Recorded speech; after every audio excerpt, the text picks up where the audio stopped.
Welcome back on the AM show. This is a news review where I like to say we assess the news stories and see how it resonates with us. My name is Sweetie Aboshi, and joining me for this segment is Executive Director for Alliance for Social Equity and Public Accounts, Public Accountability, Mensah Thompson is our guest. Good morning, Mensah. How are you? Good morning. If you can hear me, you have to unmute. It's a pleasure to have you on the show this morning. Good morning, and many thanks for having me. Right. So before we get into the stories, what's the most topical issue that's in your awareness this morning? Any issue of national concern that's occupying the most space in your head this morning? Well, we are looking at the State of the Nation's address, which was recently delivered by the President. Which I think we're still discussing. Parliament is still deliberating on. And so I think it's a critical issue. The energy crisis, a few days ago, Ghana, the entire half of Accra was thrown into a total state of darkness. And I think that it's also become a big challenge, especially when we're told during the State of the Nation address by the President that the energy sector has been managed properly. There are no debts and there are no doomsday, only for in less than 24 hours for us to be thrown in a state of total darkness. I think that was also, quite a challenge that Ghanaians have to grapple with. And then there's also an interesting conversation happening with the impending nomination of a running mate for the NDC. Which is also a very interesting conversation that is also quite making the headlines around here. I think we should just begin from that because obviously that's what makes the headlines of most of our newspapers and online articles. That yesterday John Dramani Mahama picked Prof.Jane and Opoku-Agyemang again as his running mate. The question on my mind is Ghana ready for a female president? Because, John Mahama can only go for one more term.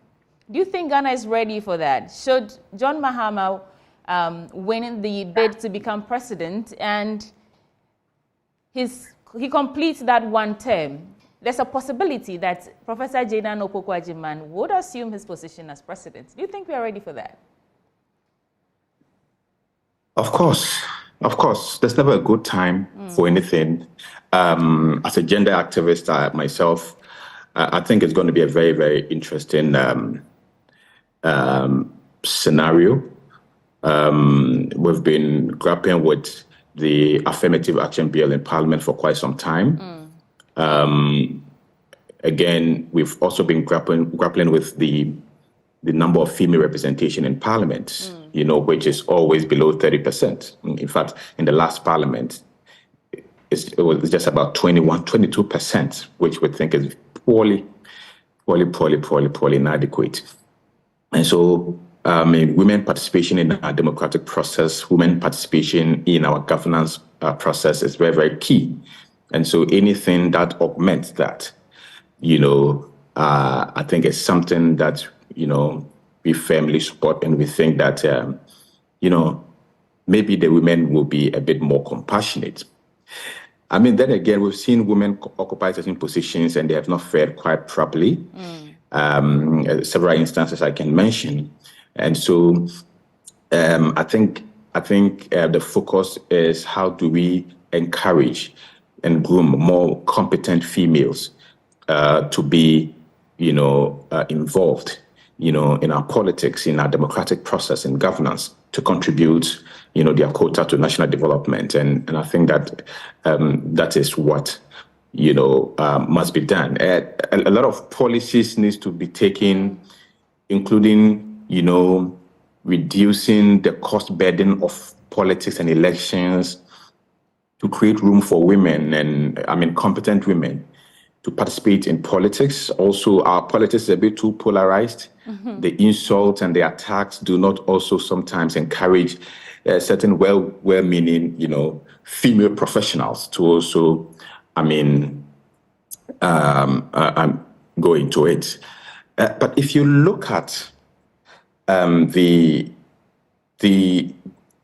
trend, you see, the former president, John Mahama, has been a very firm gender and advocate for women for a long time. And if you follow the trend, I mean, he's the first president to appoint up to 40% of his appointees to be women. He gave a lot of women opportunities in his government between 2012 and 2016. He had so many women serving in top positions. He appointed the first female electoral commissioner chairperson in the history of the country, and so he appointed so many first females. And if you look at how he picked Professor Naana Opoku-Agyemang, from University of Cape Coast, made her education minister, he had this, this whole feminine, agenda at heart. That Mr. Thompson, besides being a woman and how that augurs well for female representation in our politics or governance, what really does Professor Jane Opoku-Agyemang brings to the table in terms of her political, prowess? Because she's coming from an academic background. She's an author, she's a professor, and until she was selected to be the running mate for John Dramani Mahama in 2016, she was also Minister for Education, but when it comes to the political landscape, do you think that she has all that she needs to deliver on this mandate? Aside being we are obviously very happy that we have a female running mate and women representation, but does she have what it takes to run this course? No doubt. I think that the competencies of Professor Naana Opoku-Agyemang cannot be taken away from her. I mean, she's an academic, right? I mean, one of the first female vice chancellors we had in this country to manage a whole university, and the intricacies that goes into managing an academic environment such as a university, and for that matter, University of Cape Coast. It's a very challenging ground, and she held it very well. She brought the four together. Apart from that, former President Mahama is a career politician. And as a career politician, he's lived his life through the politics from member of parliament up to vice president to president. Professor Jane Opoku-Agyemang is an academic, lived through the academic background, policy, academics. And so he's not a typical political person. And I think most of the time, that's what the consideration has been in terms of choosing a running mate, that if the candidate himself is a purely political party person, then you need to bring somebody who is madly political so that that person can complement, so that person can attract floating voters, the person can attract other interest groups, can attract academia, can attract industry, can attract other generic groups who form a core of our voting class. And I think that is what the consideration has been in terms of choosing Professor Naana Opoku-Agyemang, that we don't need somebody with a lot of collateral damage. We don't need somebody with a lot of mud that people can throw mud at her, because at the end of the day, you cannot list a single, allegation of corruption or a single scandal which Professor Jane Opoku-Agyemang's name will come up, especially when she served as minister for education, a whole ministry of education, where we know how, the challenges there. We've seen what her successors have gone through at the ministry, and she handled the ministry with not a single allegation of corruption. And so you would want to minimize the collateral damage as well. You would want to look at somebody that, okay, it's about 8 to 9 months to elections. Do I bring somebody who, at the end of the day, my opponents will be able to throw a lot of mud at the person? Will I bring somebody who, at the end of the day, I'm going to have to go another round trying to, rehabilitate the person's image or the person's character in the eyes of the electorate? And so in order not to take that risk, I think that Professor Naana was a safe bet for His Excellency. I mean, the collateral shocks are minimal. I mean, he's gone with her before. She's already been sold to the electorate, and so it makes the campaign easier. Now, what they have to do is to build on on what they've done in the last elections. What needs to be done is that the strategies around Professor Naana Opoku-Agyemang should be a bit different this time around, because she's an academic, and we know that in Ghana, a lot more of the electorate, especially the female electorate, are traders and the ordinary women on the streets. And I think that a lot more needs to be done to endear her to the ordinary voters, voting women. You said a lot more needs to be done, because the question what I intended to ask was that, as a vice president, should she be given the opportunity to serve as vice president, she would be required to serve in the capacity of, economic roles, make decisions that affect not just the educational sector of the country, but cut across all regions, from health, economy, investment, trade, oil, energy, all that. So do you think that she has the experience, the track record to do that? And can the NDC sell this to win in December 2024?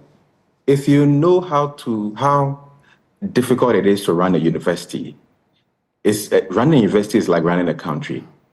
Taking economic decisions, taking managerial decisions. You can't compare running a country to a university. A university is you can never compare. You can never compare anything to running a country. But your experiences in your previous jobs will come in handy when the task comes ahead.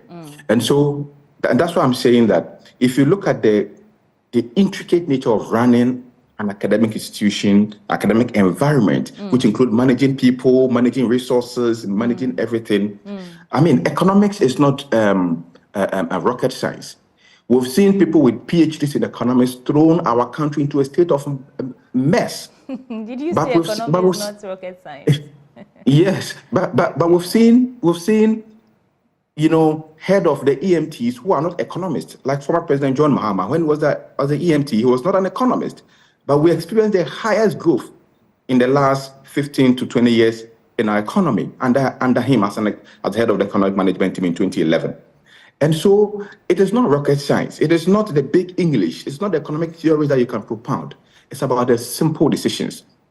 How do we improve on the lives of the ordinary Ghanaian? How do we make, what do we call it? I mean, the simple things. Putting food on people's tables, creating jobs. And that is why, this 24-hour economy policy by the NDC is quite revolutionary. And so I think that there are a lot of good hands that are going to complement Professor Naana Opoku-Agyemang when she enters that role. There's no doubt about that. Even Dr. Bawumia has come to tell you that he did not take any of those decisions alone as vice president. So what makes you think that, all the economic decisions are going to be left in the hands of Professor Naana Opoku-Agyemang? Well, I didn't say that, but I was just inquiring about her competence to do that. That's what I'm saying, that it is about the desire. Economics is about the desire to improve on the life of your people. It's as simple as that. It has nothing to do with the big economic theories that people have been propounding in this country, which has landed us where we are today. And so I think that we should be less focused, these elections, we should be less focused on people who come to us with serious degrees and all manner of propounding all manner of theories, which at the end of the day do not benefit the ordinary Ghanaian.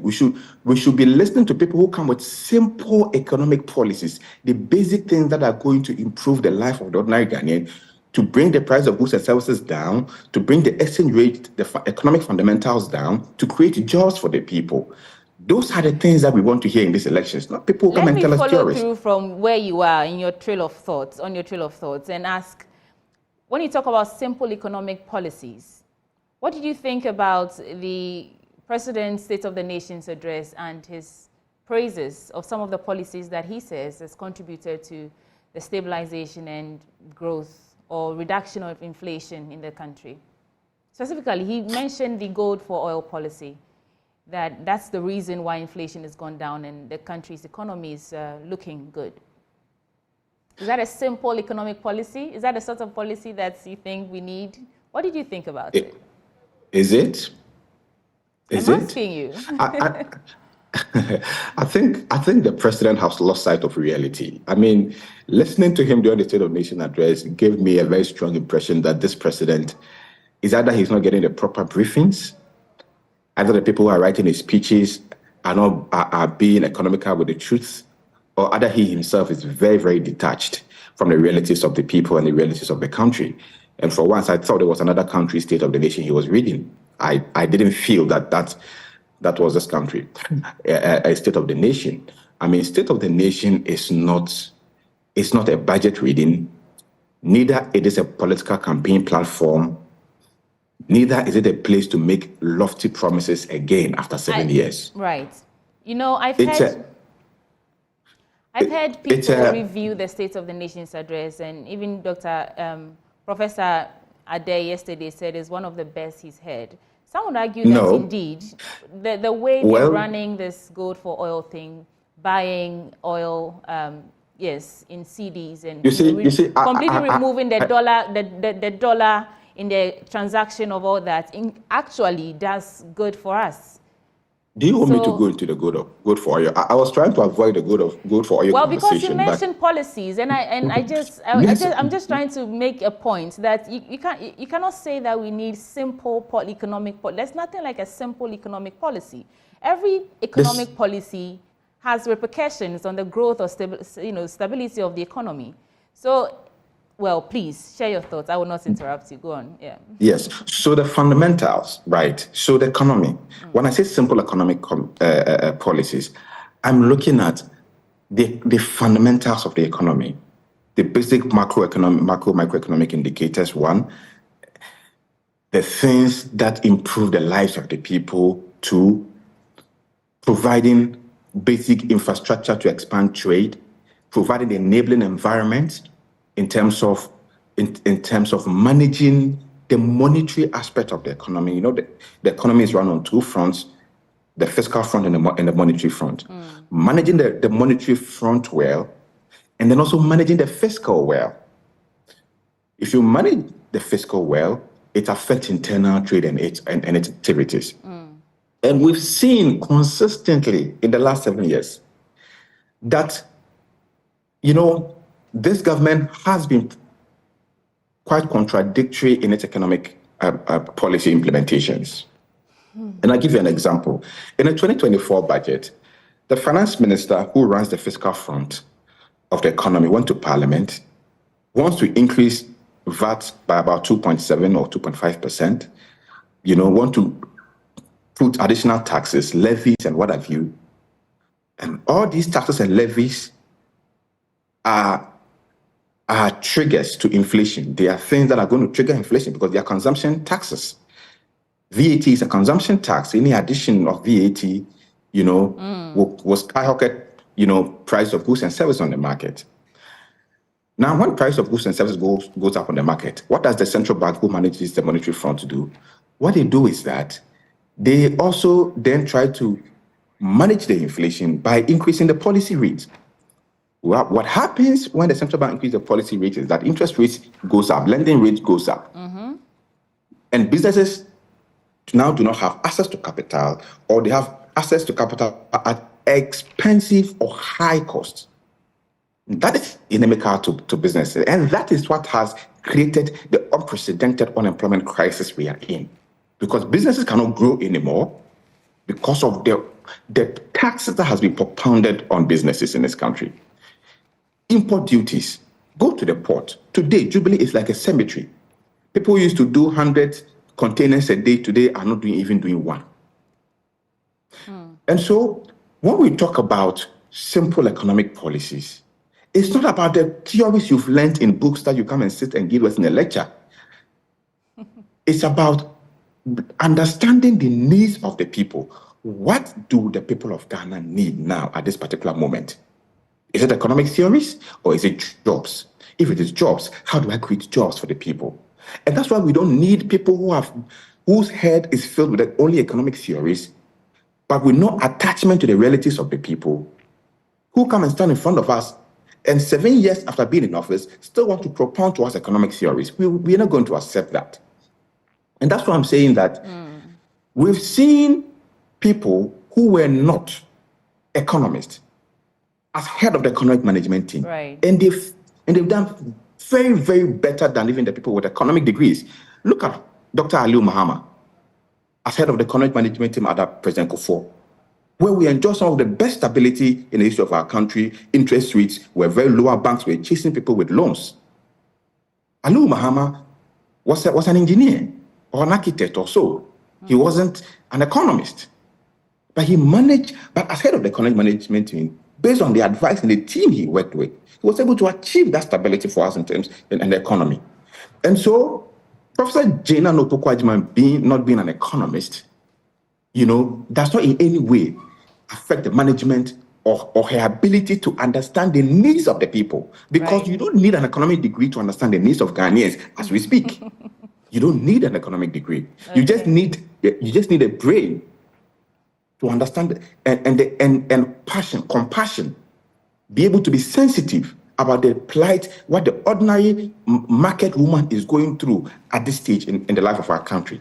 To be able to lead the country and know that when you are making policies, when you're implementing policies, you have the ordinary market woman in mind. You have the ordinary woman at the hospital bed in mind. You have the ordinary laborer in mind. You have the ordinary Kyei in mind.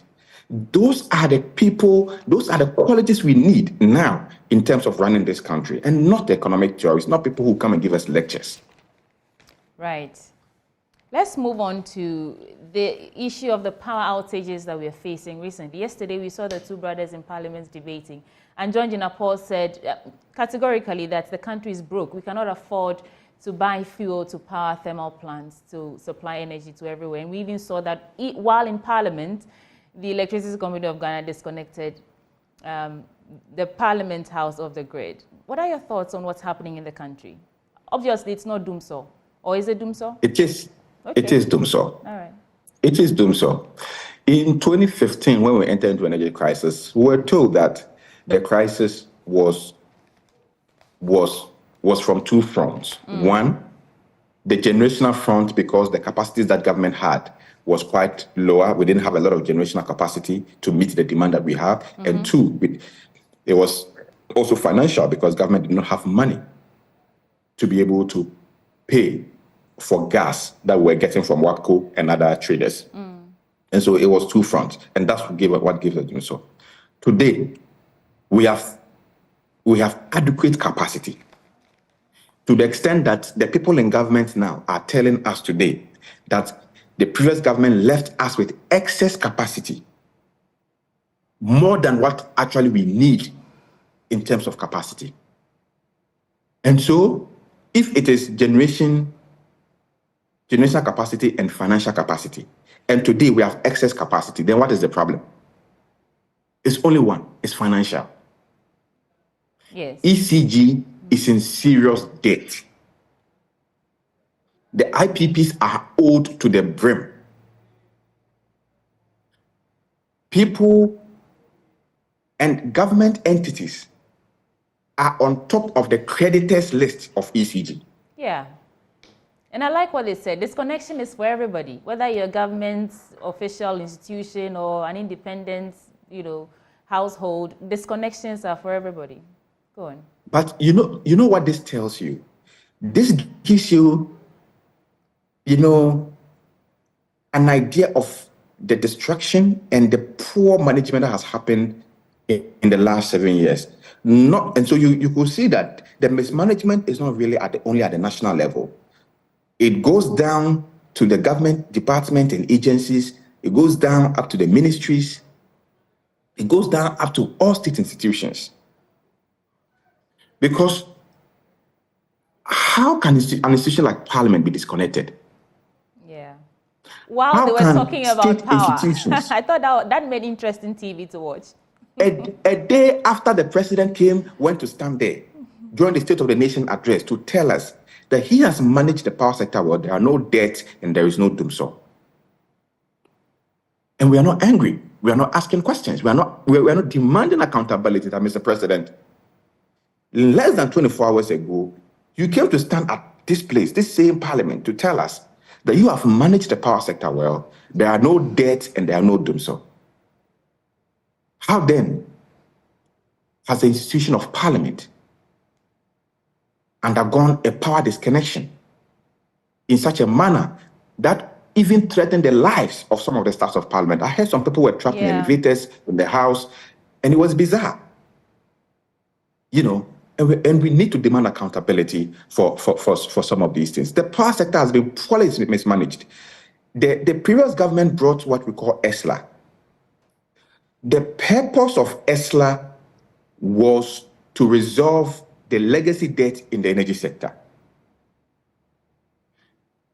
When this government came, what they've done was that they've capped the ESLA and they've securitized the ESLA for an upfront loan and chopped the money.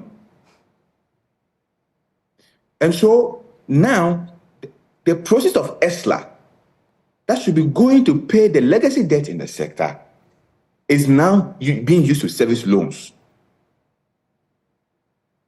ECG is also not collecting enough to be able to service its creditors. They are not collecting enough. Again, the issue of power theft, illegal connections, the inefficiencies in the power distribution sector. And this was what the US government wanted to assist us to solve through the MCC2, to revolutionize the power distribution sector, which was a process that began way before this government came into office. And when they came to change the structure, want to bring their own company, PDS, to come and take over, which landed us into a murky scandal, which disrupted that revolutionary, agenda that would have made our power distribution systems quite efficient. And so today there are no investment in distributions. Our power transmission lines are obsolete. Transformers are obsolete. There's so many things because ECG doesn't have the capacity and the resources to make the adequate investment to improve efficiency in the power distribution sector. So all our woes are self-inflicted. Our problems are self-inflicted. Because the purpose of that transformation in the power sector was to solve these challenges, was to ensure the US government, through the Millennium Challenge Compact, wanted to help us to avoid Ghana going into another round of doomsday again, which brought our economy on its knees in 2015, and said that since you've gone through an IMF program to kind of stabilize the economy, let's come up with a program that will revolutionize your power distribution sector, that will stabilize power distribution, improve efficiency, improve revenue collection, reduce legacy debt. You came and you tore down all the system, destabilize the system, and in an attempt to profit from what the US government wanted to help us do, want to bring your own company, PDS, assemble some group of people, decided to come and sell our asset to yourselves. Today, we don't know what has happened to the PDS investigations. After we were told that certain people acted inappropriately, as we speak, nobody has been held accountable for that mess that happened that made us lose over $800 million that we're supposed to get from the Millennium Development Compact. Nobody has answered for that. So it is what it is. It is what it is. We are in doomsday because of these inefficiencies, because of the lack of investment in the power sector, because ECG is in serious debt crisis, because government is owing the IPPs to a tune of almost $1 billion, and they cannot pay. The IPPs cannot continue to incur these debts. Recently, when they threatened to shut down, they want to find a portrait sum of money and give it to them. Very soon, the IPPs are also going to rise up again because they need money. Otherwise, they're going to call on the sovereign guarantee that you provided when the energy sector was restructuring. That is going to put another pressure on government. So that is the crisis that we are in. And let nobody attempt to tell us that otherwise, that it is not doomed, so that this is a challenge, that it is a planned maintenance. Which planned maintenance throws half a country into a state of total darkness? Which planned maintenance? Mr. Thompson, you've made a lot of valence points, but this 23 million Ghana cedis that Parliament owes, let's see how it goes, because that's a lot of money, nearly $1.something million. And apparently they promised to pay the debt in a week or so. That is why they were reconnected when they were first disconnected last month. But right, we have to get into the newspapers, do some headlines quickly before we wrap up because we're out of time. On the front page of the Ghanaian Times, it says, Prof.Jane and Opoku-Agyemang again. It's Jane and John. Mahama picks Jane again on, that is for the Daily Guide newspaper. It says, Mahama picks Jane again on the front page. And the Ghanaian Times is saying it's Prof.Jane Opoku-Agyemang again. NDC has no vision. That's on page 3 of the Daily Guide. That's according to NS Kofi-Addo from the Parliament House. Mixed reactions greet anti-gay bill on page 3 of the newspaper. Mr. Speaker shed the political colors. That's an editorial in the Daily Guide newspaper. And defrauding in the name of mobile money. This is a thoughts piece from Kwesi Kojo Kokovi. Now, on the Daily Graphic, it's John and Jane again at the front page. Assent to LGBTQ plus bill, Christian Council and others appeal to the president. The story of John and Jane again is on the page 3 of the newspaper. And it says, Chad opposition leader killed fighting security forces. That story, Inside Africa, is on page 5 of the Daily Graphic. And on the back page, it says 952 children died from road crashes between 2019 and 2021. That's a awfully big number of children to lose in road crashes. But that's all time will allow us for this newspaper review. My guest was Mr. Kyei-Mensah Thompson, who's the Executive Director for the Alliance for Social Equity and Public Accountability. Thank you so much, Mr. Kyei-Mensah Thompson, for joining us. But before Thank you so much for having me this morning. Good morning. But before I go, let me tell you about Endpoint Homeopathic Clinic. They're offering free prostate screening and free female fertility screening. Their locations here in Accra, they're on the Spintex Road, opposite the Shell signboard. In Kumasi, they're in Kronum, Abohia, behind Angel Educational Complex. In Takrade, they're in Anaji Estate, and in Tema, Community 22. In Techiman, Hansa. Benjamin told me it's Hansa this morning. You can call them on 0244-867-068 or 0274-234-321. Endpoint Homeopathic Clinic, the end to chronic diseases. That's how we wrap up for this segment, but there's more coming up, sports, and then Benjamin's blunt thoughts. Please stay with us.